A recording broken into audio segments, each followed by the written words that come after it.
main function of this film is to inform people the bad working of the assumptions that all medicines used to believe that people cure their illnesses and how pharmacological enterprises abuse and deceive consumers, and pharmacology used as the same power of their profits to buy and reward those corrupt officials who allow his misdeeds.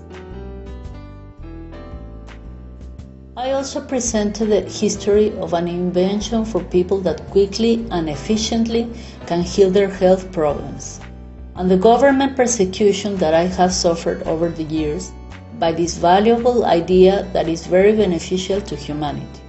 They are used as backward scenes from Guadalajara City, one of the most beautiful cities in the world, with a stunning climate with smiley and friendly people. The content of this movie is the opinion collected from 3,000 people in the association Back to Nature. They are sick and receive damage from the medical and pharmacological community. In this film, people from 19 to 87 years appear. Every day there are more artificial and synthetic products that do not make the impact that the population expects.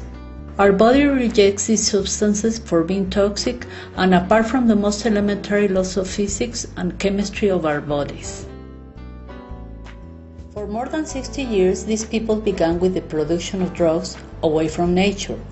This has been such a big business of pharmacology with catastrophic results for health. The medicines produced by pharmaceutical laboratories aren't very effective solving diseases. They do not cure simple diseases unless the complicated ones. The allopathic medicine is not helping people, but it causes more diseases, so they reduce their high life quality.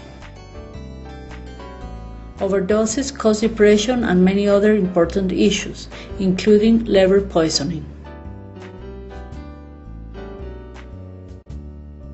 At Virginia Tech, where 32 people were killed, the real guilty is the antidepressant prescribed to the Korean culture, and this is one issue that no one has talked about. There have been more deaths from allopathic medicines than deaths from the wars. Citizens Watch is an organization headed by Sidney Wolf, US, and it informs us that there are more than 1,500 drugs that cause damage and even death. This distinguished person is often invited to speak in front of the Congress, and his opinion is considered very valuable. He classifies USA in the 37th place in health services, as well as Mexico in 61st place. France is in the first place, China is in 144th place, India in 112th, and the last one in the list is Myanmar in the place number 190th. In China, the chairman of the Drug Control and Drug FDA was found guilty of corruption for the benefit he gave to the pharmacology industry and was tried and sentenced to death. In Mexico and USA, any officer of health hasn't been in jail a single day, unless sentenced by corrupt acts against people's health. Pharmaceutical laboratories are contributing with significant money quantities, bribing officials of health and counselors. For this reason, the assumptions medicines for health are extremely expensive and unattainable for the middle classes and are useless at the end. In the US, there are more than 50 million people without insurance. This number increases every day. Many people have partial insurance, which means that virtually no one is insured. We all owe this to pharmacology and corrupt officials who agree with dirty money. Governments around the world are unable to support the costs involving Social Security, all because the medicines don't cure and are too expensive. Doctors cannot cure for the same reason that medicines are ineffective, and surgeries are obsolete since they do not solve health problems. But it solves the financial or the guilt pharmacological enterprises and doctors.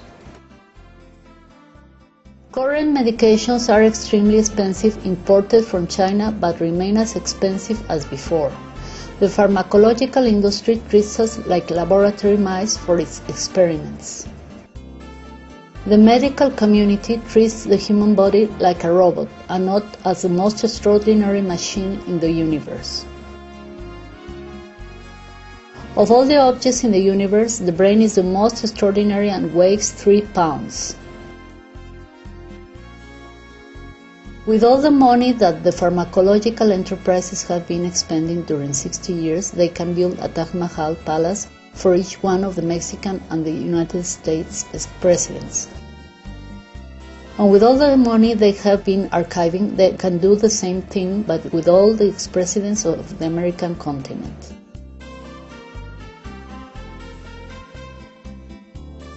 I ask to all the governments around the world and at all levels not to allow the Commonwealth pharmaceutical and medical do damage to people.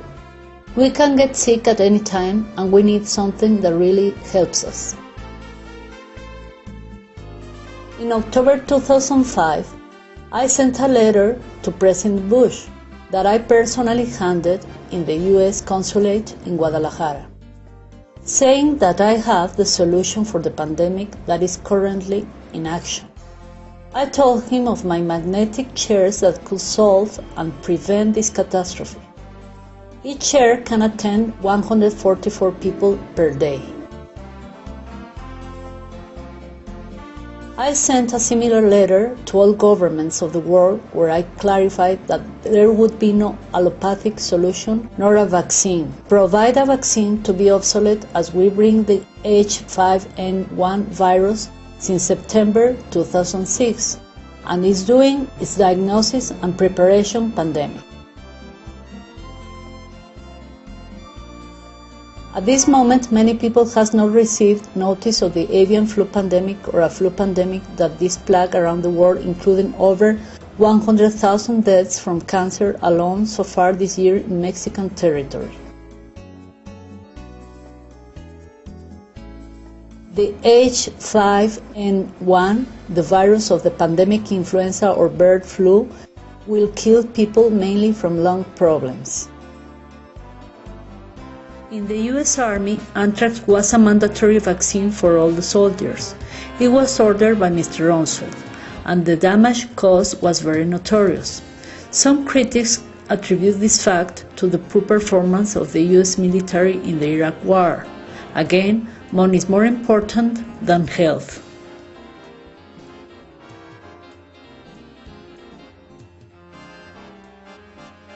For more than 60 years, the medicines that doctors prescribed were drawn from natural products and were effective and cheap.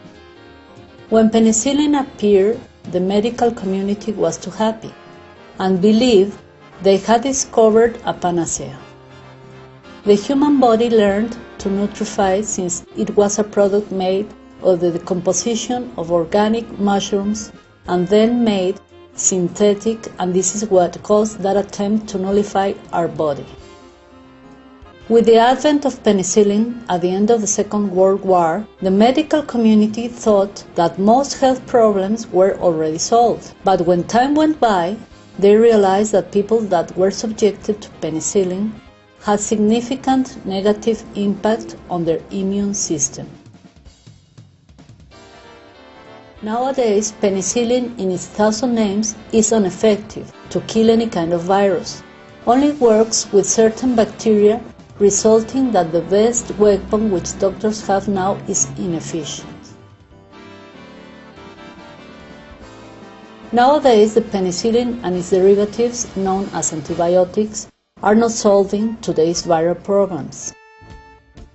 If a person is consuming antibiotics, this person is decimating their immune system. And when we reach the crisis of very high fever that characterizes the pandemic influenza or bird flu, cannot solve this nature crisis and we can have more